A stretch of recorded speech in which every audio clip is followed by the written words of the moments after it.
ಹಾಸನ ಜಿಲ್ಲೆಯ ಅರಸಕೆರೆ ತಾಲೂಕಿನ ಸಮಾಜ ಸೇವಕರು ಹಾಗೂ ಮುಸ್ಲಿಂ ಸಮುದಾಯದ ಮುಖಂಡರಾದ ಇಕೆ ರಿಯಾಜ್ ಖಾನ್ ಇವರ ಪುತ್ರ ಇಕೆ ಓವೆಸ್ ಖಾನ್ ಮತ್ತು ರಾಜಿಕಾ ರವರ ಮದುವೆ ಬ್ರಿಗೇಡ್ ರಸ್ತೆಯಲ್ಲಿರುವ ಉಸ್ಮಾನಿಯಾ ಗ್ರ್ಯಾಂಡ್ ಫಂಕ್ಷನ್ ಹಾಲ್ನಲ್ಲಿ ಅದ್ದೂರಿಯಾಗಿ ನೆರವೇರಿತು.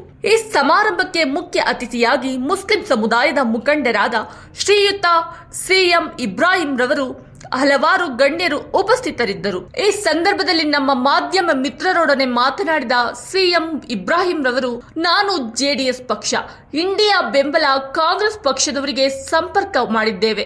ಜೆಡಿಎಸ್ ಪಕ್ಷ ಜಾತ್ಯತೀತ ಪಕ್ಷ, ಆದರೆ ಲೋಕಸಭಾ ಚುನಾವಣೆಗೆ ಬಿಜೆಪಿ ಜೊತೆ ಸೇರಿ ಮೈತ್ರಿ ಮಾಡಿದ್ದು ನಮ್ಮ ನಡೆ ಮೋದಿ ಕಡೆ ಎಂದು ಹೊರಟಿದ್ದಾರೆ. ದೇವೇಗೌಡರ ಬಗ್ಗೆ ನನಗೆ ತುಂಬಾ ಗೌರವವಿತ್ತು. ಕಾಂಗ್ರೆಸ್ ಪಕ್ಷದಲ್ಲಿ 4 ವರ್ಷ ಇದ್ದು ಎಂಎಲ್ಸಿ ಸ್ಥಾನವನ್ನ ಬಿಟ್ಟು ಬಂದೆ. ಆದರೆ ದೇವೇಗೌಡರು ರಾಷ್ಟ್ರ ನಾಯಕರು, ಮಾಜಿ ಪ್ರಧಾನಿಗಳು ಕೇವಲ 2 ಸೀಟ್ಗೋಸ್ಕರ ಅಮಿತ್ ಮನೆ ಮುಂದೆ ಹೋಗಿ ಕೇಳಿದ್ರಲ್ಲ, ಮನಸ್ಸಿಗೆ ತುಂಬಾ ನೋವಾಯ್ತು.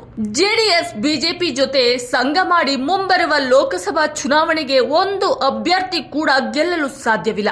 ಎಲ್ಲ ರಾಜ್ಯದ ಜೆಡಿಎಸ್ ಪಕ್ಷದ ರಾಜ್ಯಾಧ್ಯಕ್ಷರು ಸೇರಿ ರಾಷ್ಟ್ರ ಮಟ್ಟದಲ್ಲಿ ಜೆಡಿಎಸ್ ಪಕ್ಷ ಕಟ್ಟುತ್ತೇವೆ. ಜಾತ್ಯತೀತವಾಗಿ ರಾಜ್ಯದಲ್ಲಿ ಮುನ್ನಡೆಯುತ್ತಿವೆ. ಈ ಸಂದರ್ಭದಲ್ಲಿ ಸಮಾಜ ಸೇವಕರಾದ ತನ್ವೀರ್ ಖಾನ್, ಗುರುಗಳಾದ ಮನ್ಸೂರ್ ಶರೀಫಾ, ಇಸ್ಮಾಯಿಲ್ ಬಯೀಜು, ಮುನಫಾ ಬೇಗ್ ಇನ್ನಿತರರು ಉಪಸ್ಥಿತರಿದ್ದರು.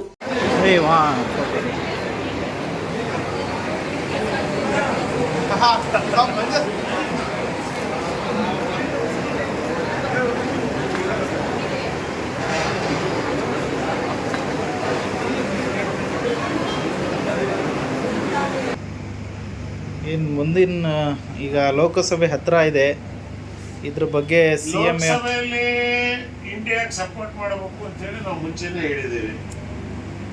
ಸಪೋರ್ಟ್ ಮಾಡ್ತೀವಿ.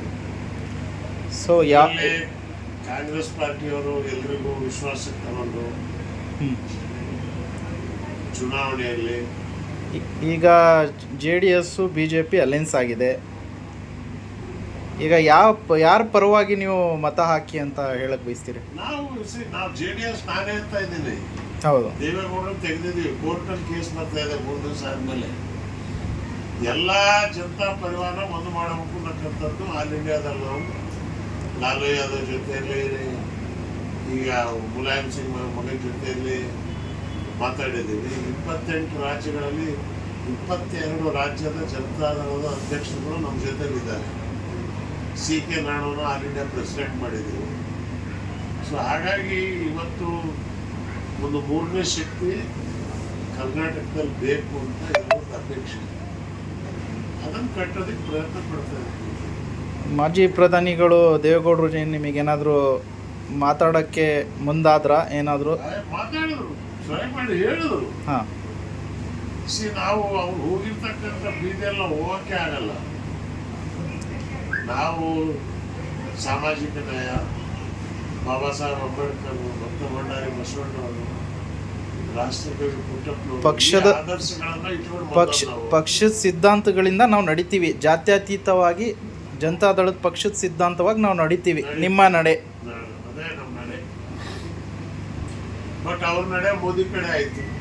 ಸೊ ಹಾಗಾಗಿ ನಿಮಗೆ ಅತೃಪ್ತಿ ಇದೆ? ಅತೃಪ್ತಿ ಅಂತಲ್ಲ, ದೇವೇಗೌಡರು ಈ ವಯಸ್ಸಿನಲ್ಲಿ ಇದನ್ನು ಮಾಡಬಾರ್ದಾಗಿತ್ತು. 4 ವರ್ಷ ನಾನು MLC ರಾಜೀನಾಮೆ ಕೊಟ್ಟು ಜೊತೆಲಿ ಬಂದಿದ್ದ. ನನಗೆ MLC ಹೋಗಿದ್ದೆ, ಆ ಚಿಂತೆ ನನಗಿಲ್ಲ. ಒಬ್ಬ ಒಳ್ಳೆ ರಾಷ್ಟ್ರ ನಾಯಕರು, ಕರ್ನಾಟಕದ ಪ್ರಥಮ ಪ್ರಧಾನಿ ಹೋಗಿ ಅಮಿತ್ ಶಾ ಮನೆ ಮುಂದೆ ಇಟ್ಕೊಂಡು 2 ಸೀಟ್ ಬಿಡೋದಲ್ಲ, ಅದು ನನ್ನ ಮನಸ್ಸಿಗೆ ನೋವು. 2 ಸೀಟ್ ಎಲ್ತಂಗೆ ಹೋಗ್ಬೇಕಾಗಿತ್ತ?